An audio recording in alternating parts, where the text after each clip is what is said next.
breaking news. Good evening, everyone. I'm Pat Harvey. And I'm Rudabeh Shabazi. We begin with the developments in the Palisades arson trial against Jonathan Rinderknecht. Yes, CBS LA's Jeff Nguyen kicks off our coverage live from the courthouse in downtown LA, where the jury has announced they are deadlocked, Jeff. That's right, Pat and Rudabeh. After 2 days of deliberations, the jury will now head into a third. Now, this comes after a bit of back and forth in the case of Jonathan Rinderknecht. You may remember the 30-year-old has been on trial on 3 arson counts after law enforcement determined the deadly Palisades Fire was what's called a holdover fire. They say it was a continuation of the Lackman fire that began early in the morning of New Year's Day 2025. Although firefighters quickly suppressed that fire, it continued to smolder and burn underground. On January 7th, 2025, heavy winds caused the underground fire to surface and spread. And that became the Palisades Fire. During the 10-day trial, prosecutors presented their case saying Rinderknecht maliciously set the Lackman fire. The defense, however, argued that no hard evidence links their client to the fire. Around 2:30 this afternoon, the jury said that it had reached a unanimous decision, but minutes later, it sent a second note saying that it was deadlocked. So the judge sent everybody home, and only the defense spoke after court today.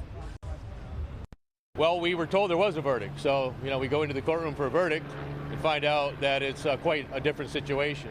It had an effect on everybody, including the legal team. You have a note that there's a verdict, and you find out that apparently there's some form of a deadlock with the jury, and we'll see how things shake out tomorrow. And speaking of tomorrow, the jury is set to come back at 9 o'clock in the morning to continue with deliberations. We're live in downtown Los Angeles. Jeff Nguyen, CBS LA. Jeff, thank you. And our team coverage now continues with CBS LA assignment editor Mike Rogers at the desk, who's been following this trial closely. Well, Mike, you just spoke with a former federal prosecutor about what this means for the Department of Justice. What'd they say? Yeah, Pat and Rudabeh, ultimately we'll have to wait and see what the jury decides here, but there is not a good indication that this is going to go favorable for the Department of Justice. The jury only deliberated for a day and a few hours, as Jeff pointed out, and already had this deadlock. We understand, as Jeff pointed out, that there was some serious strongholds on both sides, but Nima Rahmani says it's not a good day to be the DOJ. If you're the Department of Justice and the U.S. Attorney's Office, you are not feeling good, because now you have the jurors saying they're deadlocked. It's a tough case. You're really up to the second full day. Tomorrow is your last hope. If the jurors come back on Monday, this case is done. If you're the DOJ, this case does get hopelessly deadlocked. The mistrial is declared. Do you retry it?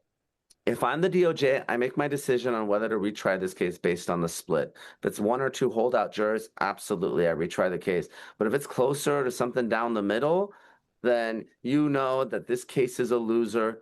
Any jurors that sit on this case again, even though they're supposed to decide the case, just based on the facts and the evidence and the law in the new case, they're going to know that the first case hung and what the split was. So I think you probably call it a day if it's 6-6 or something worse.